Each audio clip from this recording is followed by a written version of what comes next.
Barry Trotz's overall record, 152, 102, and 35. I think there's genuine surprise in the hockey world, Perry, after this news. You played for the Islanders. You know what's like, the intensity there, the scrutiny. Lou Lamoriello, obviously, when he wants to make a move, he'll pull the trigger. What do you make of this decision?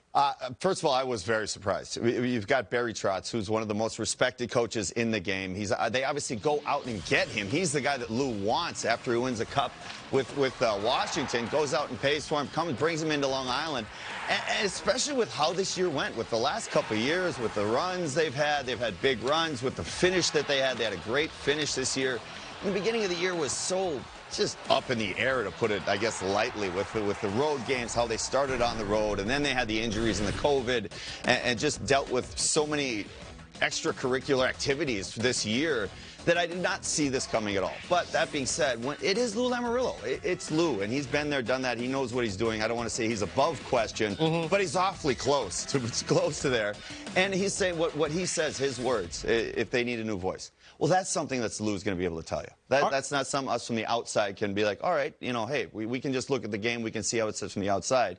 But if that's something like that where he believes if Lou feels it's a voice, he needs to change that voice, then you've got to trust a guy like Lou Lamoriello. Well, our friend Mike Rupp tweeted this, Johnny. He said, Lamoriello's done this before. Fedoruk fired right before the playoffs in 2000. Team won the Cup. 07, they were in first place. The week before the playoffs, let go of Claude Julien. This is a guy who will make decisions when he wants to. I think clearly the nucleus, the roster, the way it's constructed, Lou said, listen, I'm not going to tinker. This is what it is. So the only thing I can do is bring in a coach to get a different message. What do you think?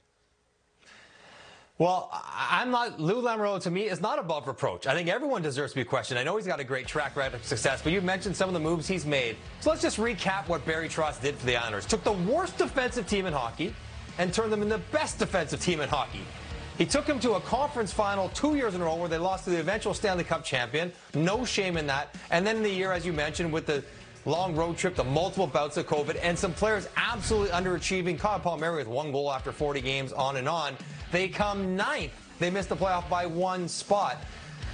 Lou Lamoriello built this roster, and he is committed to this roster. You look at their team right now, only Andy Green and Zdeno Chara are the pending UFAs.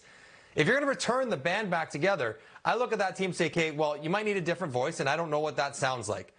But I don't know if you can play a different style. I don't see the Islanders say that team needs to get up and down the ice and play like the Panthers. No.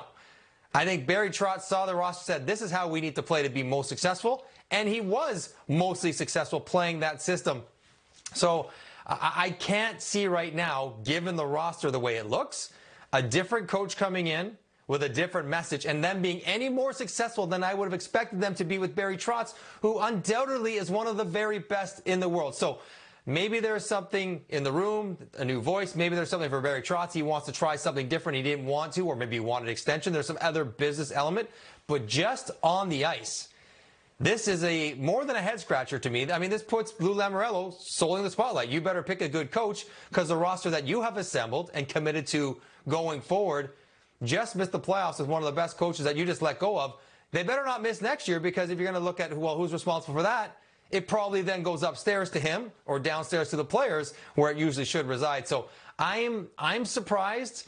I feel like there's probably got to be more to the story, because if it's just based on hockey, it's hard to agree with this decision. Yeah, there's only so many head coaches who have won a Stanley Cup the last 5 years. And Lou Lamoriello, soon to be an octogenarian, almost 80 years old, still making moves like this. Unbelievable. All right, Elliot Friedman with more now, our NHL Network insider, on who potentially could be the man in charge in Long Island.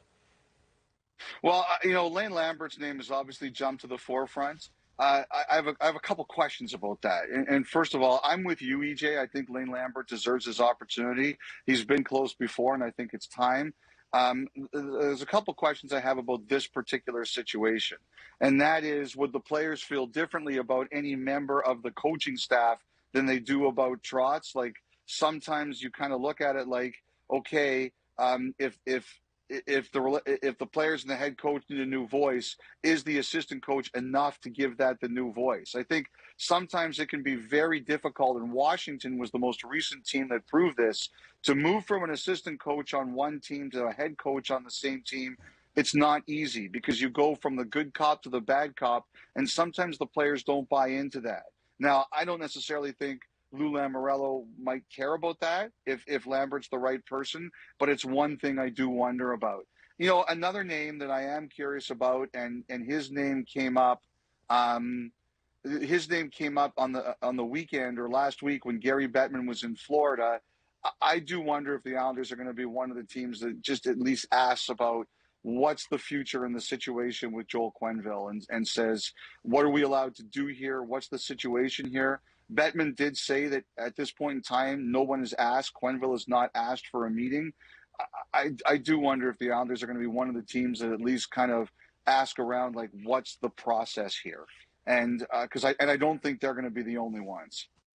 Surrounded by 37 suits, Elliot Friedman taking the news hard, very disheveled after this news coming out of the Islanders. Clearly, Johnny, he's been on the phone all night trying to figure out who's going to be the next head coach of the team. Lots of tantalizing names. Pull his hair out. Yeah, he did pull his hair out. Listen, Q would be fascinating. I think Julian, I like talking to the Flyers personally, but what do you think? Do they stay in-house or do they hire one of those big names? I think they probably stay in-house. I mean, if you're going to go get Julian or Trotz, those are defensive. Those are guys like Barry Trotz. They play a similar system, just not as well. So I don't know why you would go. I mean, give Lane Lambert a look and see what he can do. He obviously has been around a lot of success. I know he is familiar with Trotz, and maybe that's not enough as of a separation.